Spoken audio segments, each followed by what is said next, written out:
있잖아요.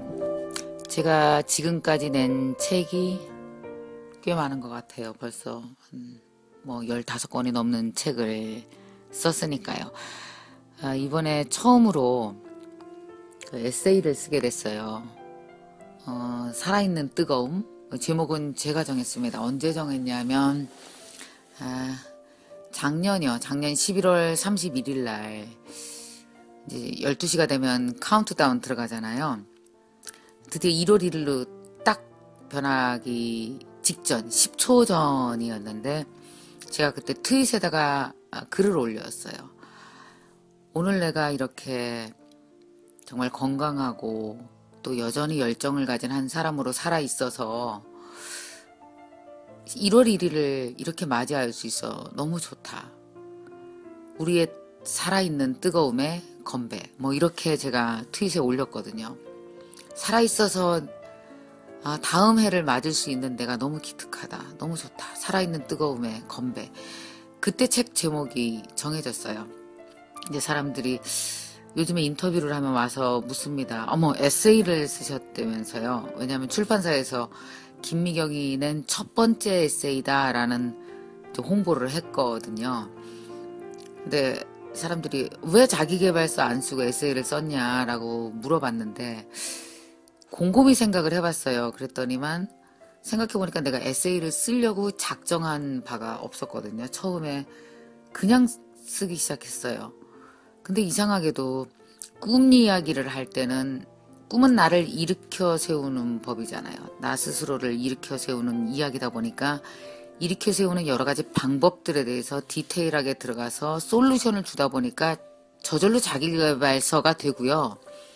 근데 이번 책은 꿈이 아닌 운명이요. 운명은 뭐냐면 나를 다스리는 법이잖아요. 나를 다스리는 것에 대해서 쓰다 보니까 디테일이 들어가고 솔루션이 들어가는 게 아니라 나를 다 내 밑바닥까지 들어가서 나를 다 풀어헤치는 이야기를 쓰게 되더라고요. 그래서 다 쓰고 나니까 에세이가 됐지. 요건 에세이로 써야지. 이건 자기계발서로 써야지. 이렇게 처음부터 작정한 게 아니더라는 거죠. 그래서 이번 제 책 에세이는 살아있는 뜨거움은 제가 살아가면서 이 책을 오해하지 마셨으면 좋겠어요. 뜨겁게 살아가라가 아니고요. 거꾸로 읽으면 안 돼요. 살아있는 뜨거움은 뜨겁게 살아가라가 아니고 살아있다는 것 자체가 가장 뜨거움이다. 살아있는 게 가장 중요하고 그 살아있다라는 그것으로부터 우리가 꺼내 쓰기 시작하면 우리의 인생은 힘들어도 어려워도 그것으로부터 출발할 수 있다. 라는 이야기를 한 거거든요. 제 깊은 이야기들이 많이 담겨 있습니다. 함께 여러분과 또 다른 이번 책으로 여러분과 또 뜨거운 소통을 할 수 있었으면 좋겠습니다.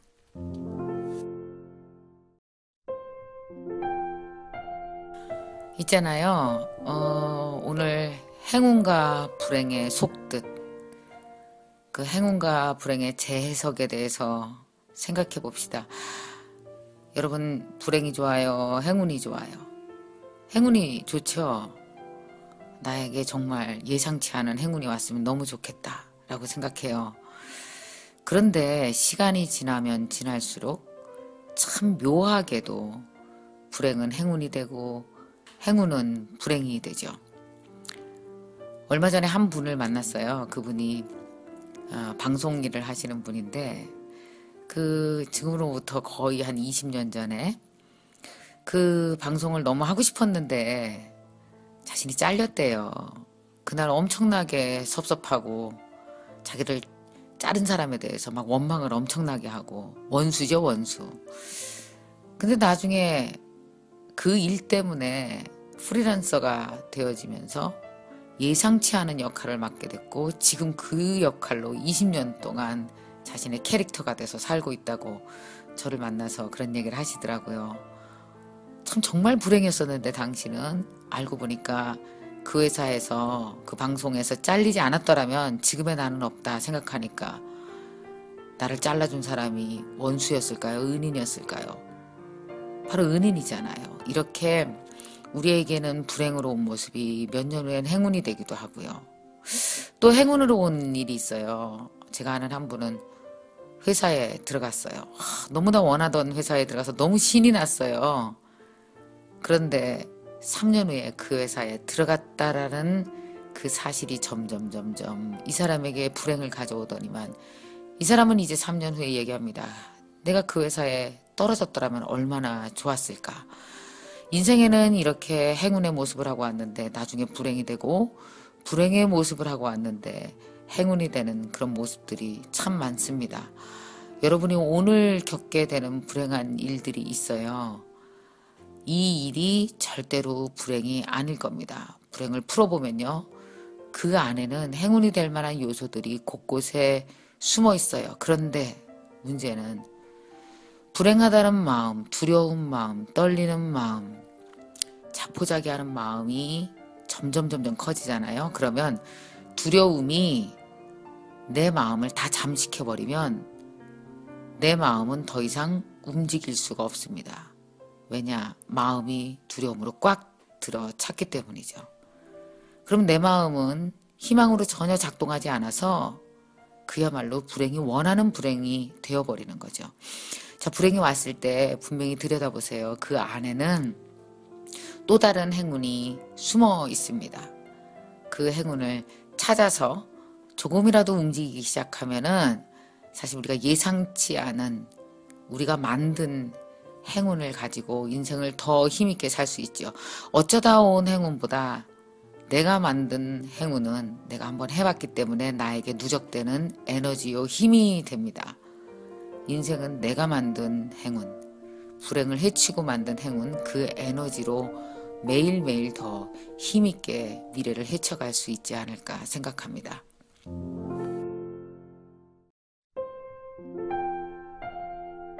있잖아요. 불행 이야기를 오늘 또 좀 더 해보죠. 이 불행이라고 하는 것은 사실은 행운으로 가기가 굉장히 어렵다라는 생각 때문에 여러분 좌절한 적 굉장히 많을 거예요. 한 분을 소개해 드릴게요. 여러분 아마 틴틴5의 이동호 씨를 잘 알 겁니다. 그분이 이제 거의 실명을 했죠. 제가 지금부터 한 1년 반 전에 그분을 만났을 때는요. 시력이 많이 그래도 상실된 편이었어요. 제가 악수를 청했는데 사실 저는 몰랐어요. 많은 연예인들이 선글라스를 쓰고 있으니까 악수를 청했더니 방향이 약간 다르게 손이 오시는 거예요. 아, 그랬구나 라는 생각이 들으면서 가슴이 덜컥 내려앉더라고요. 같이 라디오 방송을 그분이 진행을 하고 전 게스트로 갔는데 정말 밝고 어쩜 이렇게 밝고 저렇게 신나게 진행을 할 수 있을까. 마치 그 실명이라는 게 원래처럼 그분의 오셨던 것처럼 자기 옷처럼 그렇게 자연스럽게 걸치고 계시더라고요. 그리고 바로 몇 달 전에 이동호 씨를 또 봤어요. 그랬더니 이번에는 재즈 가수로 데뷔를 하는 장소였어요. 정말 멋들어지게 정말 멋있게 노래를 부르고 계시더라고요. 제가 집에 와서 그분에 대한 자료를 막 찾아봤어요. 그랬더니 그분이 이야기합니다. 나에게 온 운명, 이 실명이라는 엄청난 불행은 정말 처음에는 나를 찍어 누르는 바위돌이었다 얘기를 했어요. 그분이 이런 얘기를 하더라고요. 눈으로 보면서 살았을 때는 현혹되는 게 너무 많았어요. 이쪽도 보고 저쪽도 보느라 정신이 없었죠. 그런데 실명 후에는 내가 가려는 길만 집중하게 됐어요. 보이지 않게 되니까 내 길이 더 분명해지더라고요. 인간관계도 다 정리됐는데요. 제 곁에는 이제는 천사들만 남았습니다.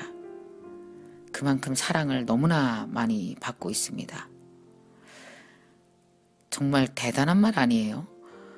그분은 자신의 그 바위돌만한 운명을 주머니에 넣고 다닐 수 있을 정도의 조약돌로 만들었고 이제는 그 실명된 사실을 주머니에 넣고 그냥 내 것처럼 자연스럽게 그냥 들고 다니세요. 자신에게 온 실명이라는 불행을 정말 스스로 자기답게 재해석을 해낸 거죠. 이제 더 이상 볼 수 없는 불행을 불필요한 것을 보지 않게 된 행운으로 이렇게 설명을 한 거예요. 또 실명 이후에 주변 사람들이 다 떠나갔잖아요. 그렇게 사람이 떠난 불행 얼마나 아파요. 근데 이분은 천사들만 곁에 남는 축복으로 다시 보게 된 거예요. 여러분, 운명은 우리에게 사실은 엄청난 거대한 바위돌 같은 겁니다. 그러나 이것을 재해석한다면 자신에게 닥친 불행을 살아가는 존재의 기초적인 이유로 만들 수 있는 거죠. 그래서 인간이 위대한 것 아닐까요?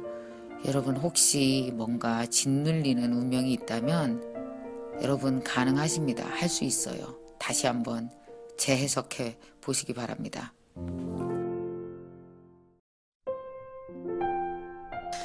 있잖아요. 다들 자식이 있으시죠? 아이들이 있을 거예요. 제 친구 중에서는 이 둘 다 서울대 나온 친구가 있거든요. 근데 참 둘 다 머리가 좋아요. 그 집 아들이 있는데 이 아이도 머리가 좋아요. 어렸을 때부터 공부를 정말 잘했어요. 그래서 중학교 때까지 아이가 초등학교 때까지 공부를 정말 잘했어요. 그러더니만 이 아이가 이제 중학생 올라가고 하더니만 사춘기가 오기 시작을 했어요. 아이가 점점 공부를 안 하는 거예요. 그러더니 이 아이가 정확히 중2쯤 돼서는 정확히 258등을 합니다. 부모가 기가 막힐 노릇 아니겠어요? 둘 다 서울대 나왔는데 하나밖에 없는 아들이 258등. 그 학교가 258등까지 8명이에요. 기가 막히죠. 근데 어쩌다 258등을 한번 할 수는 있잖아요. 근데 얘가 꼬박꼬박 258등을 하는 거예요. 그게 무슨 뜻일까요? 애가 시험을 안 보고 있다라는 얘기죠.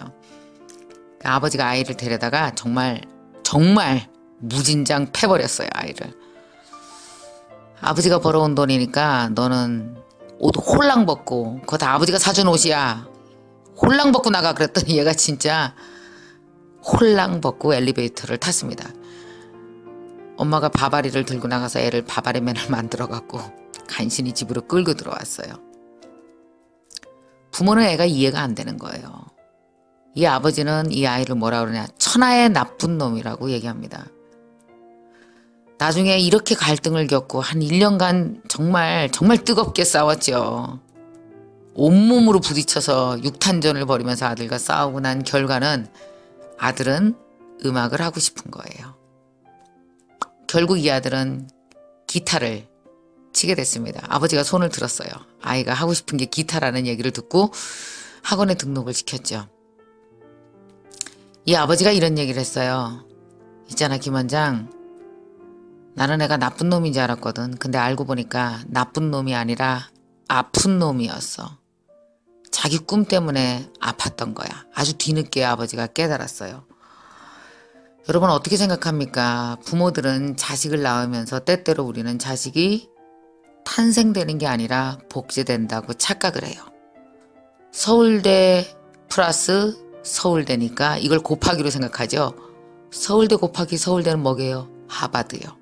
당연히 하버드 정도는 가져야 된다고 생각을 하는 거예요. 근데 여러분 생각해 보세요.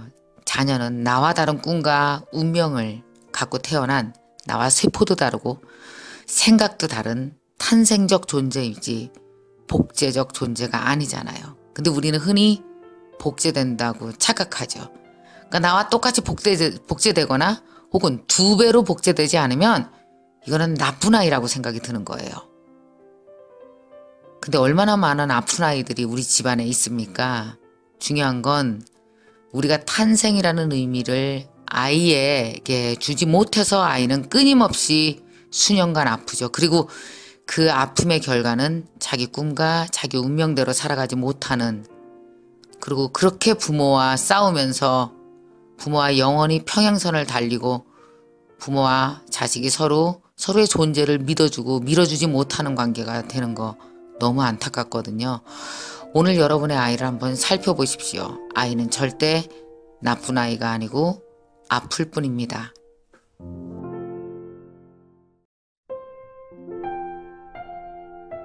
있잖아요. 인간관계 때문에 힘들어 본 적 있으시죠? 그 사람만 만나면 가슴이 답답하고 전화하고 나면 한없이 힘들고, 제가 아는 분 중에 시어머니랑 그렇게 관계가 안 좋은 친구가 있어요. 시어머니가 아침에 전화가 올 때쯤이면 가슴이 쿵쾅거리기 시작한대요.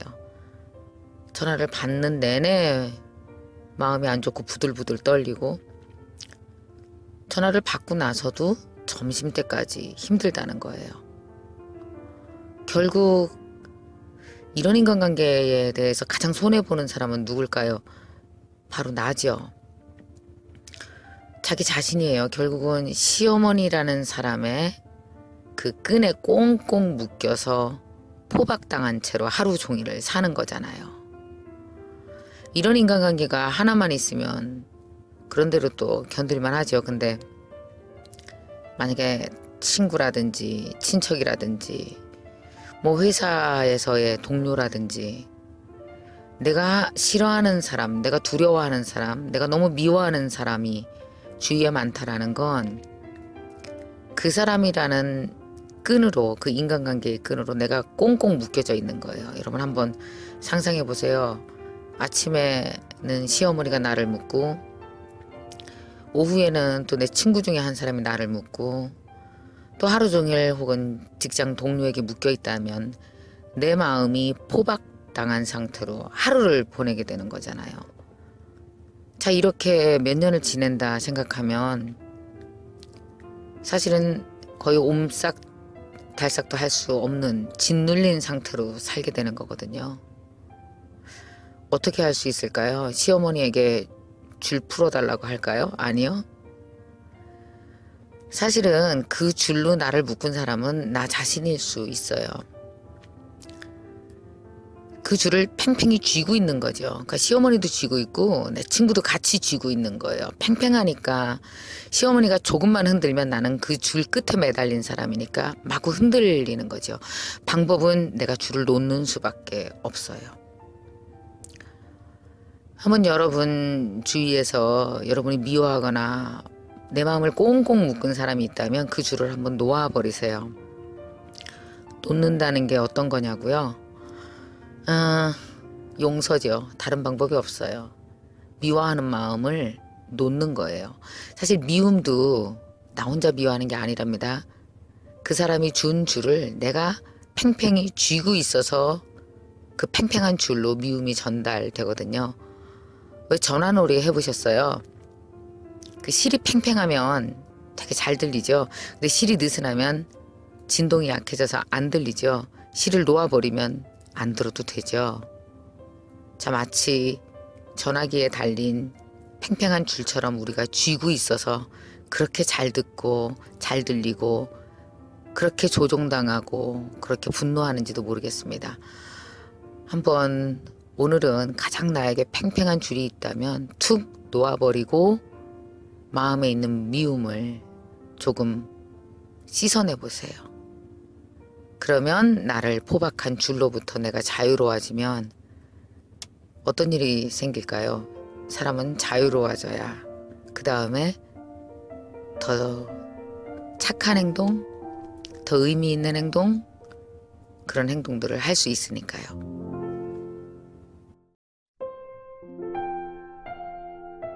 있잖아요. 사람들은 그 높이 올라가는 것, 내가 무엇인가 쌓아서 높이를 만들려고 생각하잖아요. 근데 어느 날 문득 그런 생각을 해봤어요. 과연 높이가 위에만 있는 것일까? 혹시 높이가 아래에도 있지는 않을까? 우리가 건물을 질 때 보면 60층짜리 건물, 그러면 그 위로 60층을 생각하잖아요. 근데 사람의 높이는 위로만 있는 것이 아니라 아래도 높이가 있다라는 생각이 들었어요. 말하자면 지하로 깊게 파들어간 지하, 깊이도 사실은 알고 보면 높이인 거죠. 그래서 만약에 제가 아는 사람들 중에서는 이런 사람들도 많이 있거든요. 나는 이제 더 이상 올라갈 데가 없다. 나는 더 이상 공부할 게 없다. 나는 더 이상 돈 벌 게 없다. 사실 어떻게 보면 정말 부러운 사람들이잖아요. 근데 높이 올라갈 데가 없다. 돈 벌 게 없다. 공부할 게 없다. 사실은 굉장히 우울한 이야기거든요. 왜냐하면 할 게 없다는 것처럼 인생에 쓸쓸한 게 없어요. 사실은 사람들은 내가 해야 될 일이 보일 때 막 정말 신나게 뛰게 되고 인생에 의욕이 생기잖아요. 그래서 이제 만약에 더 이상 어떤 부분이건 할 게 없다고 생각이 든다면 밑에를 한번 쳐다봤으면 좋겠어요. 그러면 드디어 할 게 생길 겁니다. 예를 들어서 인간관계를 맺을 때 더 많은 사람을 만나는 게 높이라면 그동안 나와 소원했던 사람 혹은 나와 불편했던 사람과 인간관계를 좀 더 잘하기 위해서 그 사람과 화해를 한다든지 내가 뭔가 용서를 한다든지 하는 거는 높이가 아니고 바로 그거는 깊이죠. 다시 말하면 높이는 위에만 있는 게 아니라 아래에도 있다 한다면 윗높이가 아니고 아랫높이를 키우는 것은 바로 용서, 배려, 화해 같은 게 되겠죠.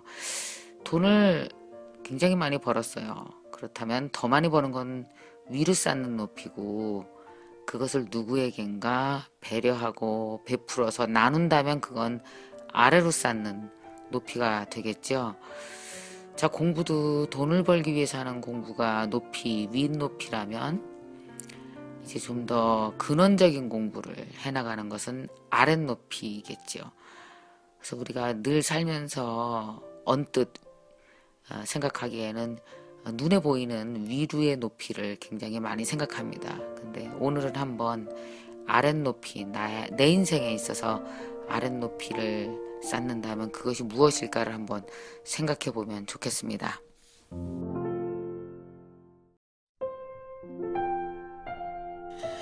있잖아요. 저번 주에는 호프 번개를 했어요. 저와 오랫동안 SNS를 통해서 알고 지냈던 분들, 또 아트 스피치를 통해서 알고 지냈던 분들, 그래서 거의 한 500명이 넘게 만난 것 같아요. 그때 나온 질문 중에서 이런 질문이 있었어요. 가장 힘들 때는 원장님에게 가장 도움이 되는 사람, 힘들 때 도움이 되는 사람은 누구냐 이렇게 물었거든요. 그래서 제가 뭐라 그랬냐 하면 아마 이걸 내가 방송에 나가서 얘기했다면 가족이에요. 이렇게 얘기했겠지만 사실상 가족이라고 하는 것은 정말 피와 살 같은 사람이잖아요. 그러니까 그 자리에 그대로 존재해주는 것만으로도 너무나 행복하고 고마운 사람이 가족이죠. 근데 왜 인간의 내면의 고독, 고민, 아픔 이런 것들은 사실은 가족이 직접적으로 치유를 해주는 것 같지는 않아요. 그냥 그대로 있어서 너무 감사한 사람들이죠. 저에게 힘들 때 가장 도움이 되는 사람은 과연 누굴까요? 저는 스승이었어요. 그러니까 가서 떼부리고 내 내면이 애기처럼 굴어도 그걸 받아주고 쓰다듬어주고 앞길을 충고할 수 있는 사람, 나에게 조언을 해줄 수 있는 사람. 그래서 내가 가진 큰 고민이 정말 아무것도 아닌 것으로 만들어주거나 혹은 내가 가진 고민이 그 길을 찾게 해주는 것, 정답을 알려주는 건 아니지만 길은 알려주는 것, 그런 분들이 스승이잖아요. 저에게 스승이 지금 3분 정도 계십니다. 첫 번째 분은 스님이에요. 근데 저보다 굉장히 어린 스님이시죠. 제가 미국에서 공부하고 있을 때 사실 공부 하나만 하고 있었죠. 이전에 막 번잡하게 너무나 바쁘게 살았던 거에 비하면 인생이 너무나 심플해진 거예요. 그 스님이 저한테 카톡으로 이런 글을 보내오셨어요.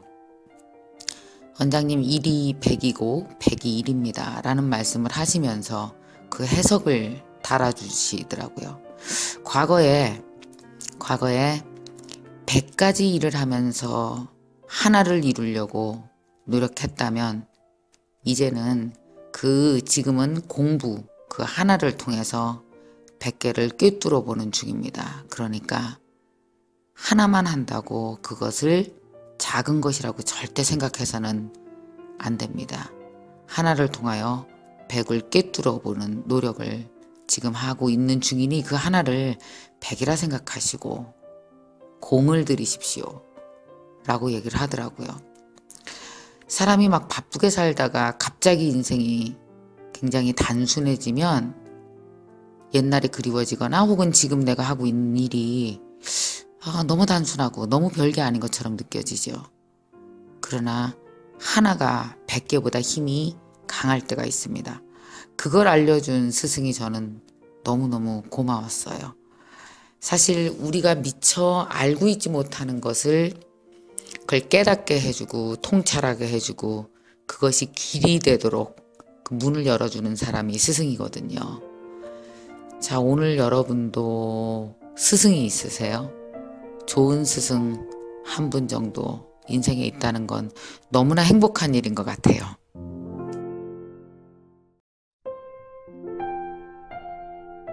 있잖아요. 스승에 대해서 이번 주도 말씀을 드릴게요. 저번 주에도 스승에 대해서 말씀드렸죠. 저에게 있는 두 번째 스승입니다.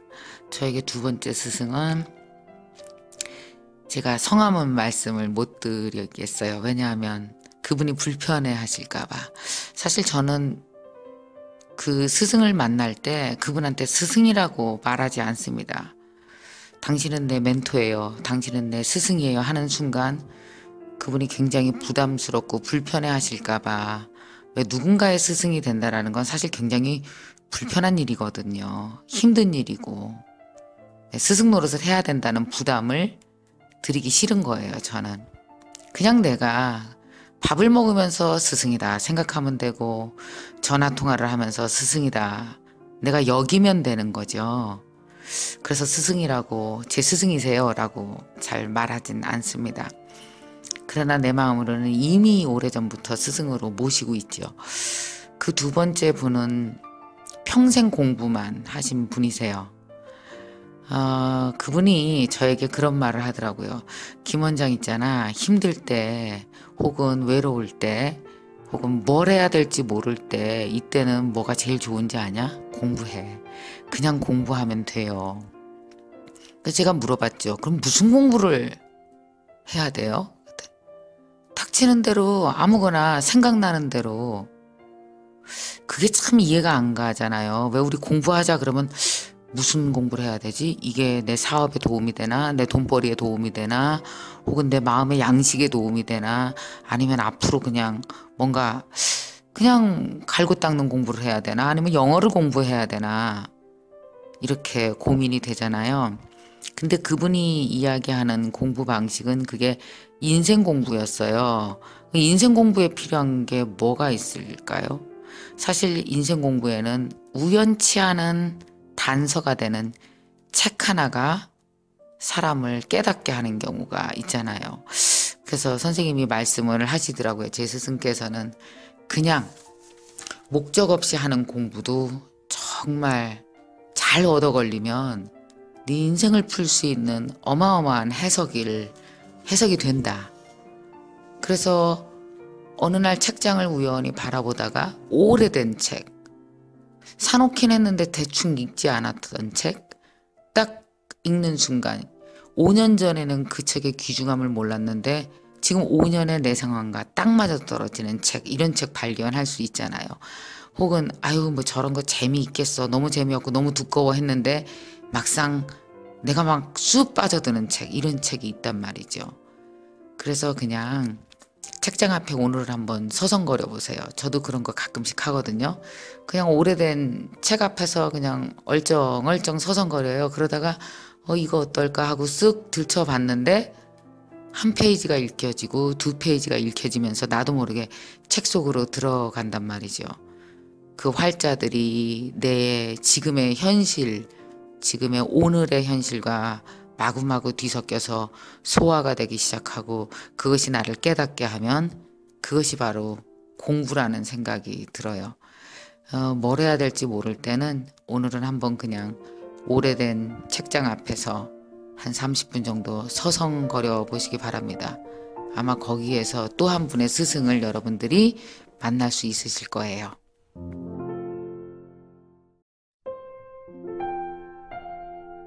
있잖아요. 스승 얘기를 계속 하고 있어요. 벌써 이제 오늘이 마지막입니다. 3주째인데요. 저에게 세 번째 스승은 누구실까요? 전혀 다른 분야에 계신 분입니다. 이분은 오랫동안 관료로 있으셨고 또 오랫동안 정치도 하셨던 그런 분이세요. 이제는 뭐 은퇴한 지 너무나 오래된 분이시죠. 얼마 전에 그분과 점심을 같이 먹었어요. 참 그분이 제가 존경스러운 이유는 나이가 20살이나 어린 저를 늘 아이 김 원장은 있잖아. 나랑 성격도 다르고 나랑 살아온 길도 다르고 나랑 생각하는 것도 너무나 달라서 그래서 내가 나이가 들어서도 배울 게 많아서 좋아요. 참 신기하지 않아요? 우리는 왜 살아온 환경 다르고 성격 다르고 배경 너무나 다르고 또 관심사 다르고 그러면은 나랑 다른 사람이야. 게다가 나이가 20살이나 어리면 무시할 수도 있잖아요. 근데 그분은 오히려 저한테 배울 게 있다고 하면서 늘 밥을 사세요. 이미 현직에서 물러나서 별로 돈도 없었을 텐데 제가 사겠습니다. 그러면 무슨 소리냐고 꼭 먼저 뛰어가서 밥을 계산을 하시거든요. 근데 또 재밌는 건 만나는 식당마다 늘 다른 식당에서 만나게 돼요. 그래서 음식에 대해서 다 꿰뚫고 있는 거죠. 여긴 뭘 잘하고. 제가 얼마 전에 그분과 그 인사동에 있는 식당을 한 군데 갔는데 뭐라고 그러냐면 여기는 테이블이 딱 2개밖에 없대요. 그리고 셰프가 우리가 주문을 하는 게 아니라 그 사람이 만들어서 먹이고 싶은 걸 먹인다. 그래서 오늘은 전양반이 우리한테 뭘 먹이고 싶은지 한번 기대를 해보자. 참 연세가 벌써 70이 훌쩍 넘으셨는데 어쩌면 그렇게 그 젊은이들과 소통을 하는지 그리고 식당도 찾는 거 보면 아주 고급스러운 좋은 식당이 아니라 그렇게 젊은이들이 애써서 새로 개업한 식당만 그렇게 찾아다니는 거예요. 그분이 뭐라고 그러느냐 이런 말씀을 저에게 하시는 겁니다. 젊은 시절에 참 일을 많이 했다 내가. 근데 일을 많이 하다 보니까 잘한 일 반 못한 일 반이더라.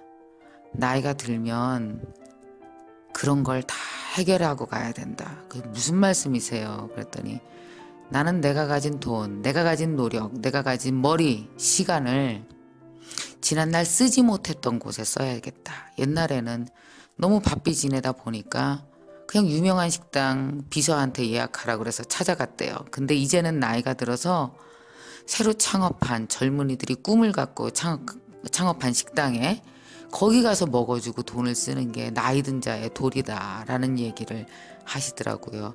그러면서 그분이 그래요. 김 원장도 나중에 나이 들면 열심히 일한 사람일수록 잘한 거 반, 또 못한 거 반이더라. 왜? 집에 있지 않고 돌아다니다 보면 반이 정말 내가 잘한 일이고 반 정도는 실수한 게 많더라. 그래서 나이 들어서는 그런 걸 메이크업하고 가야 된다라는 얘기예요. 그래서 돈도 식사도 그런 식으로 하시겠노라고. 또 물론 다른 일도 그런 식으로 하시는 게 참 많더라고요. 그래서 정말 그분을 보면서 자신의 지나온 인생을 난 정말 잘했어. 열심히 살았어. 이렇게 보지 않고 그걸 내 인생의 실수가 반이라고 겸허하게 받아들이고 그걸 수정해 나가고 그걸 위해서 밥 먹는 것조차 그런 노력을 하는 걸 보고 정말 많이 배웠거든요. 세상에는 참 많은 스승들이 있는 것 같아요. 그래서 여러분들도 저도 역시 오늘도 또 다른 스승을 만날 수 있으면 얼마나 행복한 인생일까 또 생각해 보게 됩니다.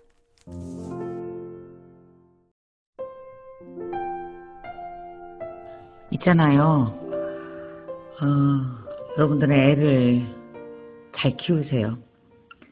얼마 전에 제가 우리 생일이었어요. 근데 이제 우리 딸이 생일날 선물도 갖고 오고 편지도 쓰고 그런데 우리 딸을 이렇게 큰아이를 보면서 언뜻 너무너무 미안해지더라고요. 왜냐하면 25살이거든요. 나는 51란 말이에요. 근데 그 아이와 나와 25살의 딸에게 내가 무엇을 해줘야 될까? 또 우리 딸은 51인 엄마는 점점 제가 늙어가잖아요. 어떤 선물을 해주면 좋을까? 무슨 말을 해줘야 될까? 우리 서로 둘 다 참 많은 시행착오를 겪어왔어요. 왜냐하면 내가 우리 큰애를 낳았을 때 나는 처음으로 엄마가 됐고 우리 딸은 나에게 첫 딸이었잖아요.